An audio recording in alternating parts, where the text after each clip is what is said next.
because of distances, and also we had no ashram in Melbourne all these days, I found that the collectivity is not yet properly woven here. And so I think best thing is today we must worship the Virat. Virat is the primordial father, you can say, or the one who is in our brain, acts for our collectivity.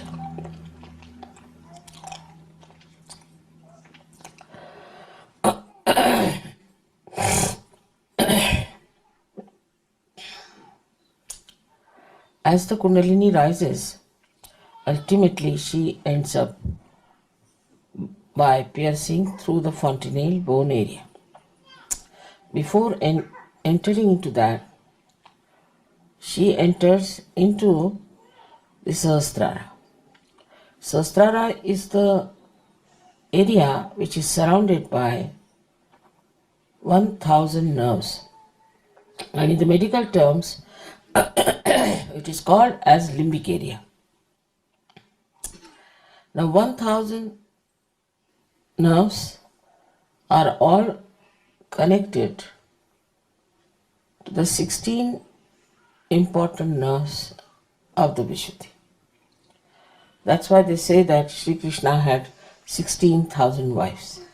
That is, he had all his powers as his wives, and I have all my powers as my children.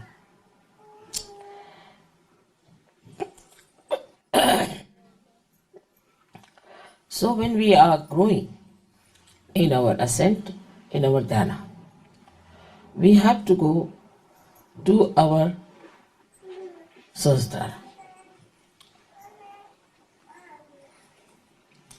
If the Sahasrara was not opened out, we could not have done this mass realization. How it is connected. The collectivity is so connected with the present day SahajaYoga. Before that, it was just up to the Agya Chakra.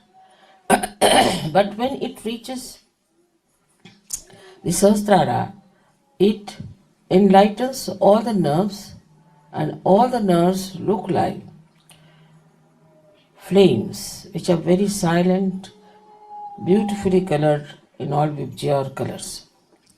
And the appearance of these is so soothing, so beautiful, that there's no better view in the whole world, I think, that human beings can see.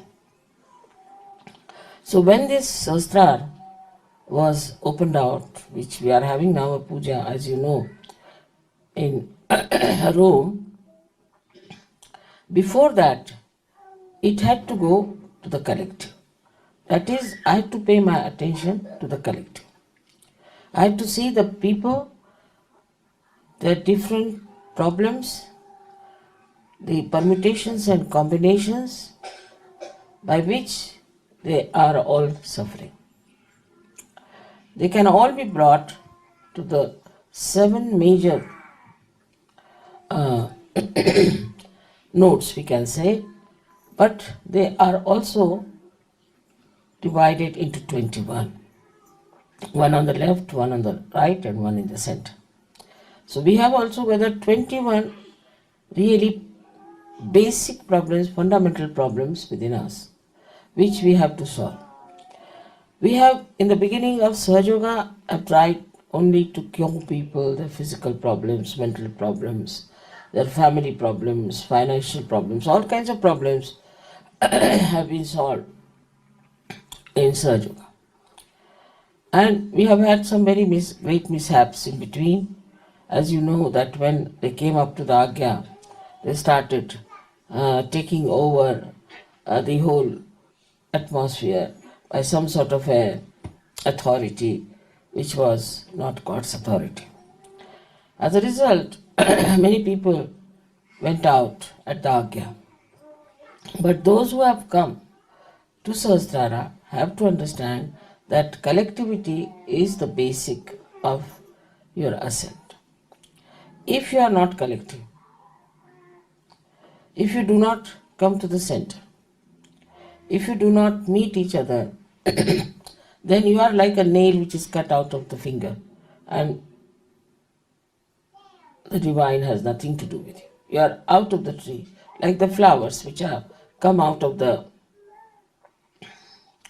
tree can exist for a while, no doubt, but after some time they are dead and finished.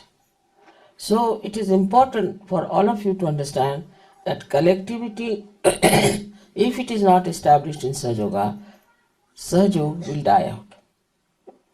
I am now going to America where collectivity has to be really of the maximum nature, but it is not so. There are so many problems on collectivity in America. But still, I would say that they realize one thing, that they have to be very collective. The problems are like there are very few people who are Sahajogis there. But among themselves, they understand responsibility. They are all working very hard. They are spreading Sahaja. Now you see they have the school breeze started from there. There are so many activities they are doing in America with such a small number that it is amazing how they are managing these things. And they do it very beautifully because they feel joined together. They are so far away from Honolulu to New York. It's such a long distance. But it's such a lot of understanding, such a lot of love and sense of responsibility.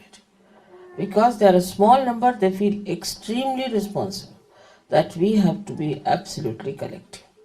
No question of having groups. Even if somebody makes mistakes or something, they never talk about it to anybody else but to me. They never discuss about each other. They never talk ill about each other. They never form any groups. The children outside just they can come here, the space. Can you move a little bit halfway in the there? Just make them space in between. Come now. आपण पुढे यावं. पुढे या. आणखीन बाबा वाटते तुला पुढे वाटतात. आणखी इकडे येऊ द्या. इकडे. ए हरी इथे घ्या ना. आता पूजाच पुढे या. हो बरंच पुढे बाबा तू जरा पडून ओढून घ्या. Children can sit in front, they don't occupy much space. Children can even sit on your laps. बाहर कितने लोग हैं? Can you move? You can make a gap in between the. Yeah. Now this is question of collectivity.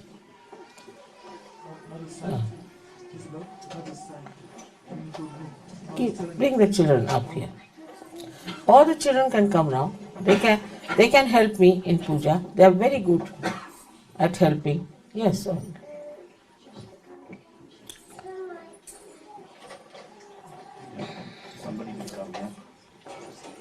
ये नंतर लावता है काही जरूरी नहीं. Yes. Come now.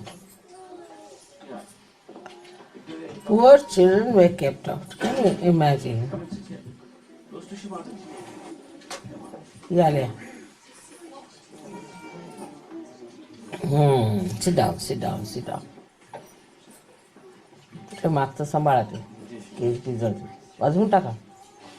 Sit down. Here, sit down. Now. Come along. Come here. Come on, come here. आपोआप जागा होती. उदय मोठं असलं पाहिजे. Now who are outside now?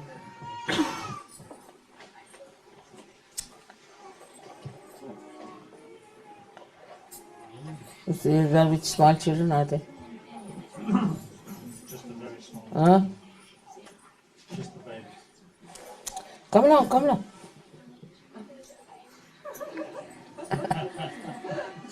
जय श्री माता जी.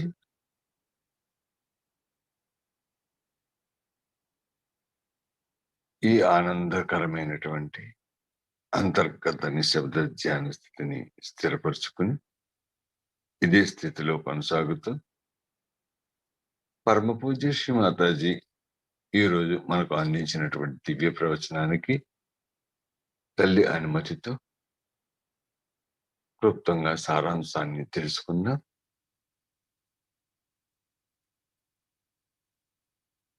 1991 విరాట పూజ, మెల్బోర్న్, ఆస్ట్రేలియా.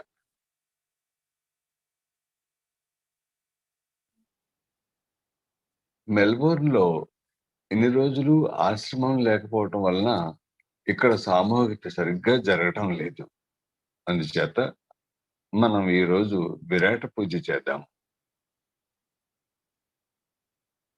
సామూహికతను చూసేది విరాటుడు. విరాటుడు మన మెదడులో ఉంటూ ఈ కార్యాన్ని నిర్వహిస్తారు. మనలోని కుండల్ని ఉద్ధానం చెంది కేంద్ర నాడీ వ్యవస్థ ద్వారా విరాట్లోనికి వెళ్లే ముందు బ్రహ్మరంధ్రాన్ని ఛేదిస్తూ సహస్రారంలోనికి ప్రవేశిస్తుంది. ఇక్కడ ఉన్న 1000 దళాలు విశుద్ధి యొక్క 16 దళాలతో అనుసంధానింపబడి ఉంటాయి. అందుచేతని శ్రీకృష్ణుడికి 16,000 మంది భార్యలు అని చెప్తారు. శ్రీకృష్ణుడి శక్తులు ఈ 16,000 మంది భార్యలు అయితే, నా శక్తులు నా పిల్లలు అయిన మీరే. ధ్యానంలో సహస్రారాన్ని చేరాక అక్కడ ఉన్న నరాలన్నీ కాంతివంతమవుతాయి. ఇవన్నీ అందమైన వర్ణములు కలిగిన ఇంద్రధనస్సు రంగులలో నిశ్శబ్ద స్థితిలో జ్యోతిని ప్రసరిస్తూ ఉంటాయి. సహజయోగం ఆరంభంలో నేను కొంతమంది యొక్క శారీరక, మానసిక, కుటుంబ సమస్యలు, ఆర్థిక సమస్యలన్నింటినీ కూడా నయం చేశాను. అయితే మధ్యలో కొన్ని ప్రమాదాలు జరిగాయి. వారు ఆజ్ఞ దగ్గరికి వచ్చేసరికి వారందరూ భగవంతుడి కన్నా చాలా గొప్ప అనే భావనలోకి వెళ్ళిపోవటం వలన చాలా మంది ఆజ్ఞ నుంచే బయటకు వెళ్ళిపోయారు. సహస్రారానికి చేరుకున్న వారు మాత్రమే సామూహిక ఆధ్యాత్మికోన్నతికి పునాది అని అర్థం చేసుకున్నారు. సామూహికతను అంటిపెట్టుకుని ఉన్నవారే సహజయోగంలో నిలవగలరు. అమెరికాలో సహజయోగులు చాలా తక్కువ మందే ఉన్నప్పటికీ కూడా వారంతా ఐక్యతతో సామూహికతలో ఒకటిగా ఉంటూ సహజయోగ వ్యాప్తి చక్కగా చేస్తున్నారు. ఒకవేళ ఎవరైనా తప్పు చేసినా కూడా వాటి గురించి ఎవరితోనూ చర్చించకుండా కేవలం వారు నాకు విన్నవించుకుంటారు. ఇలా అందరూ సామూహికతలో కలిసి ఉన్నప్పుడే ఆ సామూహికతలోని ఆనందాన్ని అనుభూతి చెందుతారు. సామూహికత లేకపోతే మన ఉనికే లేదు.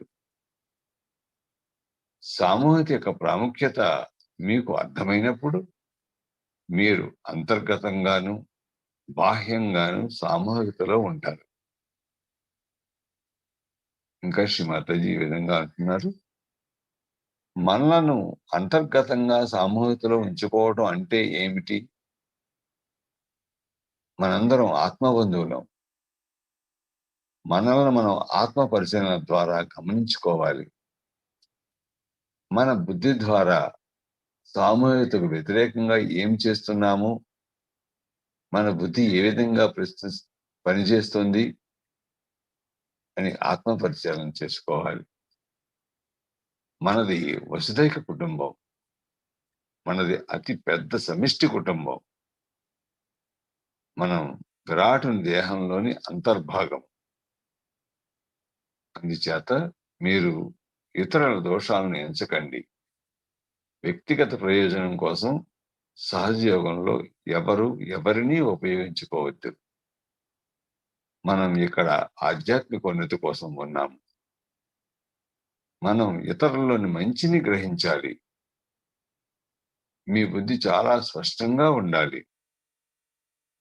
సహజయోగం అంటే నా ఫోటో ముందు కూర్చుని ధ్యానం చేయటం కాదు, సహజయోగాన్ని ఆచరించాలి.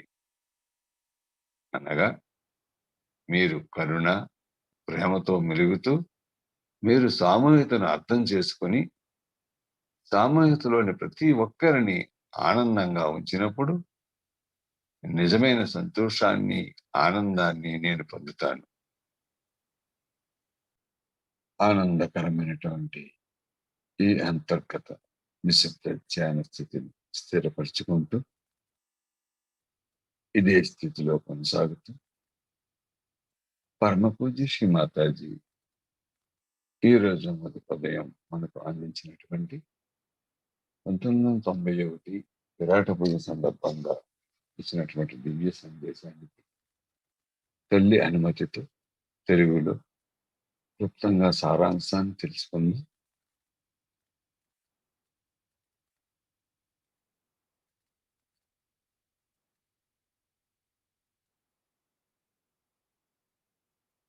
మనం ఇక్కడ ఆధ్యాత్మిక ఉన్నతి కోసం ఉన్నాం.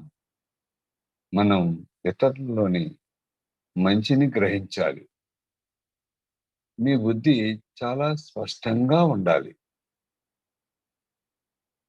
సహజయోగం అంటే నా ఫోటో ముందు కూర్చుని ధ్యానం చేయటం కాదు, సహజయోగాన్ని ఆచరించాలి.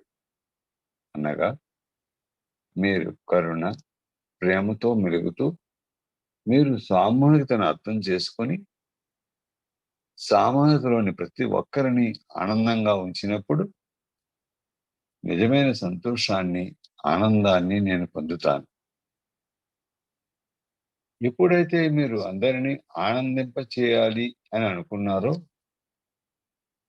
మీ పలుకులు తేనెతో కూడిన మాధుర్యంలా మృదు మధురంగా వస్తాయి. అందరూ మీ తేనెలు కురిపించే మాటలను ఆస్వాదిస్తారు. సహజయోగా సంస్కృతిలో ప్రేమ, కరుణతో పాటు మనకు ఓర్పు, సహనం ఉండాలి. మీలోని ప్రేమే మీకు సహనాన్ని ఇస్తుంది. అందరినీ క్షమించే తత్వం మనకు అలవడుతుంది. కానీ మీరు ఇవేవి ఆచరించకుండా చిన్న చిన్న పనికిమాలిన విషయాలు, ఎప్పుడెప్పుడో జరిగిన విషయాలను గుర్తు తెచ్చుకుని మరీ బాధపడతారు. కానీ మీరు ఇతరులను బాధపెట్టిన విషయాలు మాత్రం మీకు గుర్తుకు రావు. ఇది మానవ నైజం. దీని నుంచి మీరు బయటపడాలి. సామూహికతను విచ్ఛిన్నం చేస్తున్నది కూడా మీరే. దీనికి కారణం మీలోని విమర్శనా ధోరణి. విమర్శకులు లాగానే ఉండిపోతారు. అందుచేత ప్రతి దానిని ఆనందించడానికి, అభినందించడానికి ప్రయత్నం చేయండి. ఇలా ఆనందించాలి, అభినందించాలి అన్న మీలో అసూయ లేనప్పుడే ఇది సాధ్యపడుతుంది. మీకన్నా ఆధ్యాత్మికంగా ఉన్నతికి వెళ్తున్న వారిని చూసినప్పుడు మేము అలా ఎదగాలి అనే విషయంలో అసూయ ఉండవచ్చు. కానీ అది పోటీతత్వం కాకూడదు. మీరు సహజ మర్యాదలు పాటించాలి, లేకపోతే సమస్యలు వస్తాయి. స్వచ్ఛత, అమాయకత్వం, నిర్మలత్వం మీలో ఉండాలి. మీ పిల్లలకు చిన్నప్పటి నుంచి ఈ విషయాలన్నీ నేర్పండి. సామూహికకు శత్రువు కోపం. ఇతరులపై ఆధిపత్యం చెలాయిస్తూ, కోపాన్ని ప్రదర్శిస్తూ కొంతమందిని ఇబ్బంది పెట్టేవారు ఉన్నారు. ఇది సరైన పద్ధతి కాదు. మీరు పూర్తి అణకువతో ఉండాలి, వినమ్రులుగా ఉండాలి. ఎప్పుడైతే మీరు అణకువతో ఉంటారో మీరు నిస్వార్థపరులుగా ఉంటారు, ద్రాక్షత్వాన్ని కలిగి ఉంటారు. మీరు ఈ విషయాలన్నీ పాటించినప్పుడు మీ యొక్క సామూహ్యత అత్యంత రమణీయంగా ఉంటుంది. మీరు సామూహికంగా ధ్యానం చేసినప్పుడు మీ శక్తులు మరింత పెరుగుతాయి. సామూహికతలో నేను నిత్యం ఉంటాను. ఎవరు సామూహికతలో ఉంటున్నారో, ఎవరు సామూహికత కోసం పనిచేస్తున్నారో, నిజమైన సహజయోగులు ఎవరో నాకు అంతా తెలుసు. మీ ప్రతి సామూహికత ఒక పండగలాగా ఆనందంగా నిండి ఉండాలి. పూర్తి ఆనందంతో నిండి ఉండాలి. భగవంతుడు మిమ్మల్ని ఆశీర్వదించుగాక.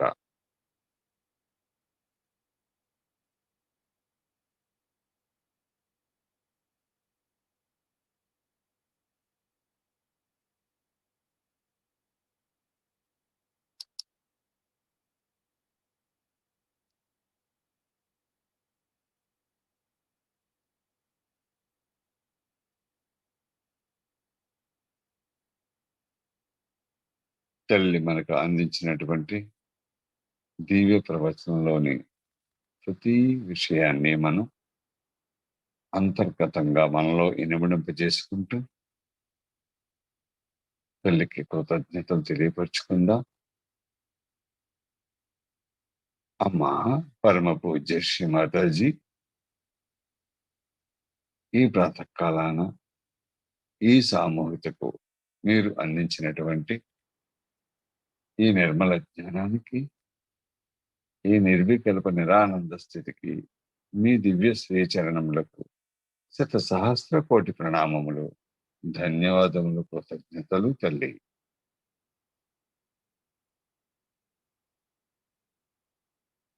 అమ్మా శ్రీమతాజీ, మేము సదా మీ దివ్య చిత్తానికి అనుగుణంగా నడుచుకునేటట్టు మీ అనంతమైన ఆశీస్సులు ప్రసాదించండి తల్లి. అమ్మా శ్రీమతాజీ, ప్రపంచవ్యాప్తంగా ఉన్నటువంటి సహజ కుటుంబ సభ్యులందరినీ కూడా మీ దివ్య శ్రీచరణాల వద్ద మీ పూర్తి సంరక్షణలో ఉంచి అందరూ ఆనందంగాను ఆరోగ్యంగాను ఉండేటట్టు ఆశీర్వదించండి తల్లి.